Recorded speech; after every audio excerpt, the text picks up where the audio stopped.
Hello ಎಲ್ರಿಗೂ ನಮಸ್ಕಾರ. Welcome to day 6 of quality bulking. ಇವತ್ತು ಯಾಕೆ ಜಿಮ್ ಇಷ್ಟ ಆಲಿದೆ ಅಂತ ಗೊತ್ತಾ ಬ್ರೋ? Legs bro. ಒಂದು ವರ್ಕೌಟ್ ಮಾಡಿದ್ರೆ ಸುಸ್ತಾಗುತ್ತೆ. ಅಫ್ಕೋರ್ಸ್ ಸುಸ್ತು ಆಗೇ ಆಗುತ್ತೆ ಬ್ರೋ. 6 ತಿಂಗಳಿಗೊಂದ್ಸಲ ವರ್ಷಕ್ಕೊಂದ್ಸಲ ಲೆಗ್ಸ್ ಮಾಡಿದ್ರೆ ಆಗೇ ಆಗುತ್ತೆ. ನಾನು ಬಿಗಿನರ್ ಆಗಿದ್ದಾಗ ಮಾಡಿದ ಮಿಸ್ಟೇಕ್ನ ಯಾರು ಮಾಡಬಾರ್ದು ನಾನು ಹೇಳ್ತಾ ಇದ್ದೀನಿ. ನೀವು ಅಪ್ಪರ್ ಬಾಡಿಗೆ ಎಷ್ಟು ಚೆನ್ನಾಗಿ ವೀಕ್ ಫುಲ್ಲು ಟ್ರೈನ್ ಮಾಡ್ತಿರೋ ಅದೇ ಥರ ಲೋಯರ್ ಬಾಡಿಗೂ ವೀಕಲ್ಲಿ 2 ಡೇಸ್ ಟ್ರೈನ್ ಮಾಡಿ. ನೀವು ಲೋಯರ್ ಬಾಡಿಗೆ ಎಷ್ಟು ಚೆನ್ನಾಗಿ ಟ್ರೈನ್ ಮಾಡ್ತಿರೋ ಅಷ್ಟೇ ಚೆನ್ನಾಗಿ ನಿಮ್ಮ ಅಪ್ಪರ್ ಬಾಡಿ ಕೂಡ ಇಂಪ್ರೂವ್ ಆಗುತ್ತೆ.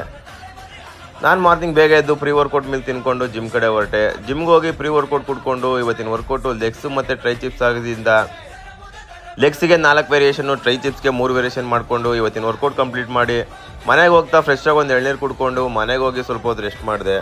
ಇವತ್ತು ಫ್ರೆಂಡ್ ಮನೇಲಿ ಸ್ವಲ್ಪ ದೇವ್ರ ಫಂಕ್ಷನ್ ಇದ್ದಿದ್ದರಿಂದ ರೆಡಿ ಆಗಿಬಿಟ್ಟು ಫ್ರೆಂಡ್ ಮನೆಗೆ ಹೋಗ್ತಾ ಹಂಗೆ ಒಂದು ಮಸ್ಮಿಲನ್ ಜ್ಯೂಸ್ ಕುಡ್ಕೊಂಡು ಅಲ್ಲಿ ಸ್ವಲ್ಪ ಟೈಮ್ ಸ್ಪೆಂಡ್ ಮಾಡಿ ಹಂಗೆ ಮನೆಗೆ ಬರ್ತಾ ಸ್ವಲ್ಪ ರೈಸ್ ತಿನ್ಕೊಂಡು ಮನೆಗೆ ಬಂದೆ. 300 ಗ್ರಾಮ್ ಚಿಕನ್ನು, 200 ಗ್ರಾಮ್ ಕುಕುಂಬರು, ಒಂದು ಸ್ವಲ್ಪ ರೈಸು, 4 ಓಲೆ ಆಮ್ಲೆಟ್ ತಿನ್ಕೊಂಡು ಮಲ್ಕೊಂಡೆ.